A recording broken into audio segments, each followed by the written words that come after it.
بسم اللہ الرحمن الرحیم۔ السلام علیکم ورحمۃ اللہ وبرکاتہ۔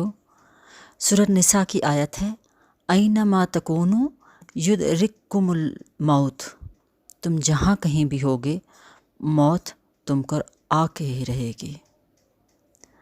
ابن کثیر میں ایک واقعہ ہے اس آیت کے ذیل میں، اس کو ابی بن ابی حاتم نے لکھا ہے۔ بڑا ہی سبق آموز واقعہ ہے کہ پہلی امتوں میں ایک عورت تھی، جب اس کو وضع حمل کا وقت شروع ہوا اور بچہ پیدا ہوا تو اس نے اپنے ملازم کو آگ لینے کے لیے بھیجا۔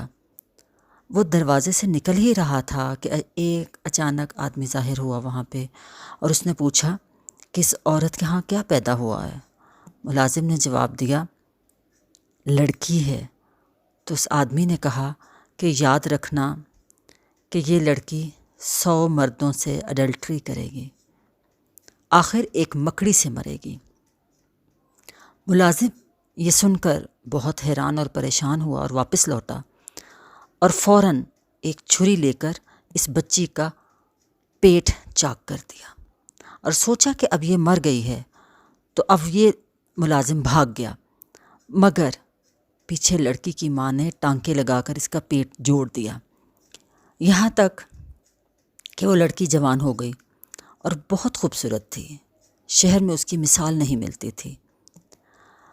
اور دوسری طرف اس ملازم نے بھاگ کر سمندر کی راہ لی اور کافی عرصے تک مال و دولت کماتا رہا، پھر واپس اپنے شہر کو لوٹا شادی کے لیے۔ تو یہاں اس کو ایک بڑھیا ملی، اس نے اس سے ذکر کیا کہ میں ایک ایسی لڑکی سے شادی کرنا چاہتا ہوں جو بہت خوبصورت ہو اور شہر میں اس جیسا اور کوئی نہ ہو۔ تو اس بڑھیا نے بتایا کہ ایک لڑکی ہے اس جیسا شہر میں خوبصورت اور کوئی نہیں، اس کی مثال کہیں نہیں ملتی، آخر آپ اسی سے شادی کریں۔ آخرکار کافی کوششوں کے بعد رشتہ طے ہوا اور شادی ہو گئی۔ شادی کے بعد اس لڑکی نے اپنے شوہر سے دریافت کیا کہ تم کون ہو اور کہاں رہتے تھے؟ اس نے کہا میں اسی شہر کا رہنے والا ہوں، لیکن بہت عرصہ پہلے کی بات ہے کہ میں نے ایک بچی پیدا ہوئی تو اس بچی کا پیٹ چاک کر کے بھاگ گیا تھا۔ پھر اس نے اپنی دلہن کو پورا واقعہ سنایا۔ وہ لڑکی بولی وہ بچی جس کا پیٹ چاک کر کے تم بھاگ گئے تھے وہ میں ہی ہوں۔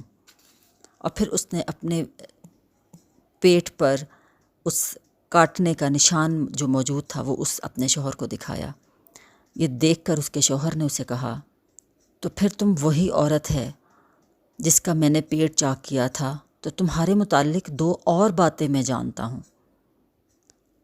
اس نے کہا کیا؟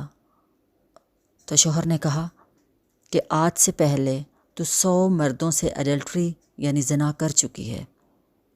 اس کی بیوی نے اعتراف کیا اور اس نے کہا کہ ہاں مجھ سے ایسا ہوا ہے لیکن مجھے تعداد یاد نہیں۔ مرد نے کہا میں جانتا ہوں وہ تعداد 100 ہے، 100۔ اور دوسری بات یہ ہے کہ تمہاری موت ایک مکڑی سے ہوگی۔ وہ بہت حیران اور پریشان ہوئی، لیکن میاں بیوی نے ایک بات طے کی کہ بہت خوبصورت صاف ستھرا کوئی گھر، محل، عالی شان محل تیار کرایا جائے، اور ایسا ہی ہوا۔ عالی شان محل تیار کرایا گیا جس میں مکڑی کے جالے کا نام و نشان تک نہ تھا، مٹی کا کوئی نام و نشان تک نہ تھا، اس وقت کا کوئی لگژری محل تھا۔ ایک دن یہ دونوں اسی میں لیٹے ہوئے تھے کہ دیوار پر ایک مکڑی نظر آئی۔ عورت بولی کیا مکڑی یہی ہے جس سے تو مجھے ڈراتا تھا؟ مرد نے کہا ہاں۔ اس پر وہ فوراً اٹھی اور اس نے کہا اس کو تو میں فوراً مار دوں گی۔ یہ کہہ کر اس نے اس کو نیچے گرایا اور پاؤں سے مسل کر ہلاک کر دیا۔ اب مکڑی تو ہلاک ہو گئی، لیکن اس کے زہر کی چھینٹیں اس کے پاؤں اور ناخنوں پر پڑ گئیں جو اس کی موت کا پیغام بن گئیں۔ یہ واقعہ ابن کثیر میں ہے۔ یہ عورت جو صاف ستھرے شاندار محل میں اچانک ایک مکڑی کے ذریعے ہلاک ہو گئی، اس کے مقابل کتنے ہی ایسے آدمی، کتنے ہی ایسے جنگجو جو عمر بھر جنگوں میں، مارکوں میں انہوں نے گزاری، لیکن ان کو وہاں موت نہیں آئی۔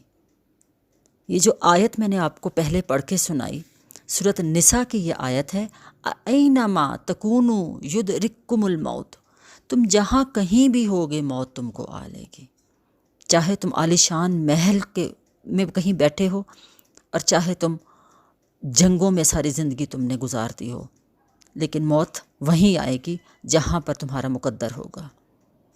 حضرت خالد بن ولید، کون نہیں جانتا ان کو، اسلام کے بہت بڑے سپہ سالار، سپاہی، جنریل، سیف اللہ ان کا لقب، پوری عمر شہادت کی تمنا میں جہاد میں رہے، ہزاروں کافروں کو تہ تیغ کیا، ہر خطرے کی وادی کو بے خوف و خطر عبور کیا، اور ہمیشہ یہی دعا کرتے رہے کہ اللہ میری موت عورتوں کی طرح چارپائی پر نہ ہو، بلکہ ایک نڈر سپاہی کی طرح میدان جہاد میں ہو۔ لیکن آخرکار ان کی موت بستر پر ہی ہوئی۔ تو پتہ چلا کہ زندگی اور موت کا نظام اللہ تعالیٰ نے اپنے ہاتھ میں لے رکھا ہے، چاہے تو آرام کے بستر پر ایک مکڑی کے ذریعے مار دے، اور بچانا چاہے تو تلواروں کی چھاؤں میں بھی ہمیں بچا لے۔ اللہ تعالیٰ ہمیں اپنے دین کو سمجھنے کی اور عمل کرنے کی توفیق عطا فرمائے۔ جزاکم اللہ خیر۔